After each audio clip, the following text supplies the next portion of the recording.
Now, every year at around this time, there's much excitement going around Hollywood, of course, because of the Academy Awards that take place. And this year, the 85th Annual Academy Awards will be taking place at the Samuel Goldwyn Theatre in Beverly Hills this Sunday. We'll be bringing you all of the action on Monday, all the reports. But right now, I think it's a good time to take a look at all the nominees that were in the most, I think, prevalent categories. Absolutely. And we have our resident Hollywood expert here, Jen Sue, who's going to be giving us her opinion on I think, a very, very competitive field that we've seen this year. Absolutely. Good morning, Katleho and Leanne. Good morning, Jen. So good to have you here with us. We just knew that we had to call in the expert this morning. You know, exactly. Especially just to take us through who are the nominees in some of the biggest categories that are going to be at the Academy Awards this Sunday. Yeah. That's right. Well, of course, we've got Seth MacFarlane, who's going to be the host this year. It's his first time, Mr. Family Guy. Okay.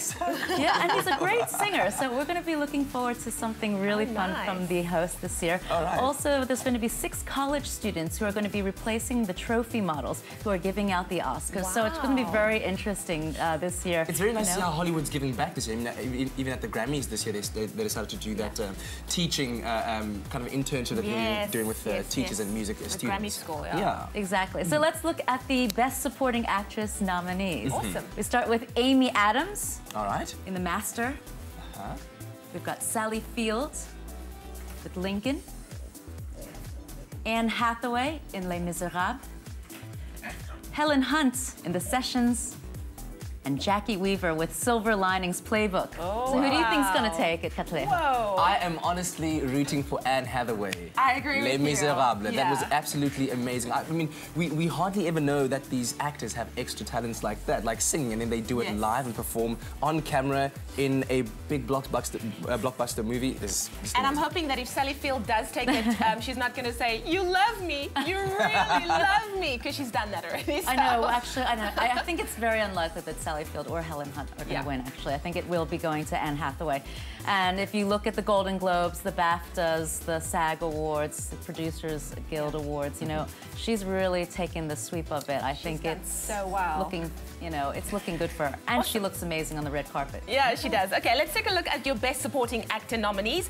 We've got Alan Arkin for Argo, Robert De Niro for Silver Linings Playbook, Philip Seymour Hoffman for The Master, Tommy Lee Jones for Lincoln, and then Christoph Waltz for Django Unchained. He took the nominee, he took it in for the Golden Globes, hey? That's it. He stands a very good chance to take it again for the Academy Awards, I must say, I'm a big fan of Christoph Waltz, especially after Inglourious Bastards and all these Tarantino movies he's doing. He's done very well. Amazing. But there's also Tommy Lee Jones. I don't know. Yeah. Might be holding thumbs for him as well. So you're saying Tommy Lee Jones. Okay, cool. Well, moving on to the Best Actress nominees. These go to Jessica Chastain for Zero Dark 30, Jennifer Lawrence for Silver Linings Playbook, Emmanuel Riva for Armor, Quvenzhané Wallis for Beasts of the Southern Wild, and Naomi Watts for The Impossible. Jen, I'm going to put this on you.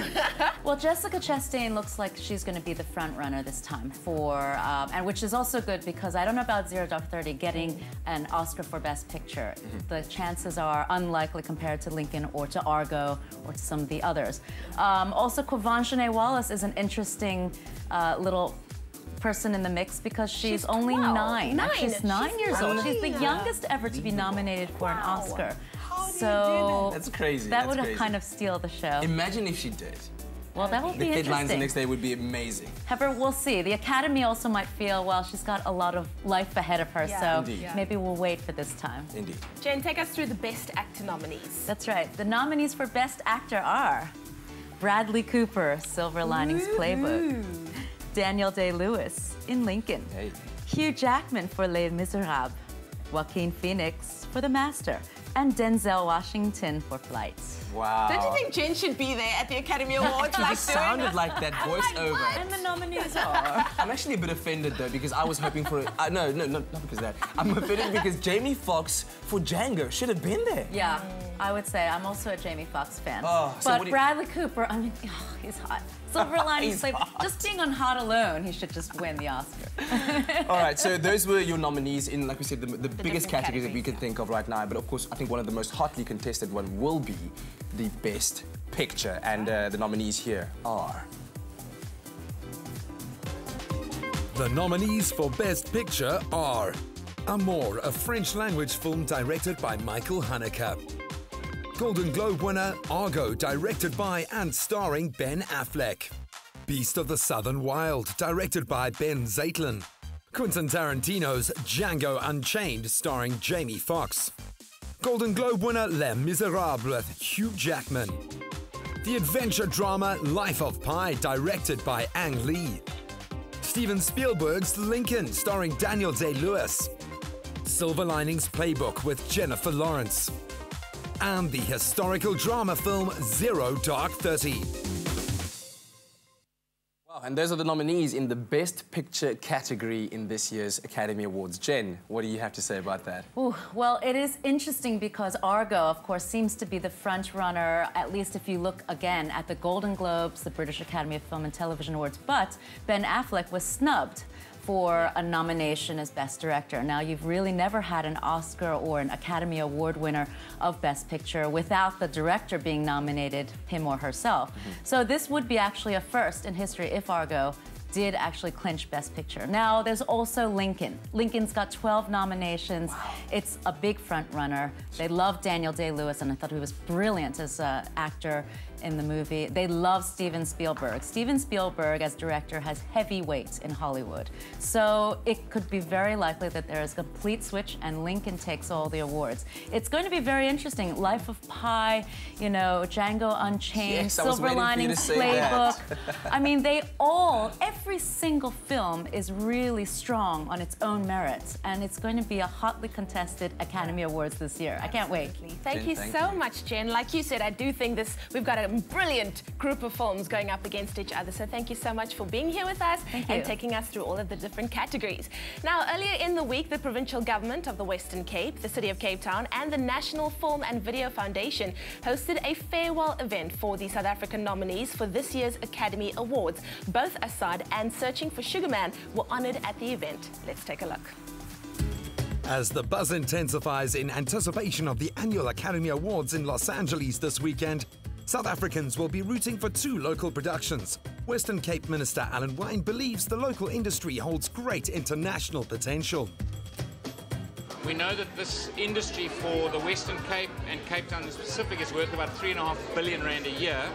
The ability to showcase what we offer to the world through this medium is incredible. Searching for Sugar Man's nomination for Best Documentary Feature is the cherry on the top for an unforgettable year for Stephen Sugar Siegerman. You know, this will be the cherry on the top, but I've got to tell you it's been a big milkshake because it's been a wonderful year. It started at Sundance and it's just rolled out from Sundance through the whole year, culminating in the Oscars. That was kind of like, hopefully, the plan. So this is the end of a wonderful year, and hopefully it's a successful one. But whatever happens, we're just very happy so far. Producer Rafiq Samsudin believes that Assad winning the Best Short Film category will be a triumph for all of Africa. I think it's a proud moment for any filmmaker, for the entire team, you know, to be given this prestigious nomination. I'm hoping that we can do our country proud and the continent proud, because we are representing two people here. We're representing Somalia and we're representing South Africa. So if we win, it's a win for the continent. And I can tell you something, that just doing that, every South African in this country can call themselves proud. Good luck to the two proudly South African hopefuls. You have our vote. Tune in on Monday for our over-the-top Academy Awards Day in the Penthouse studio.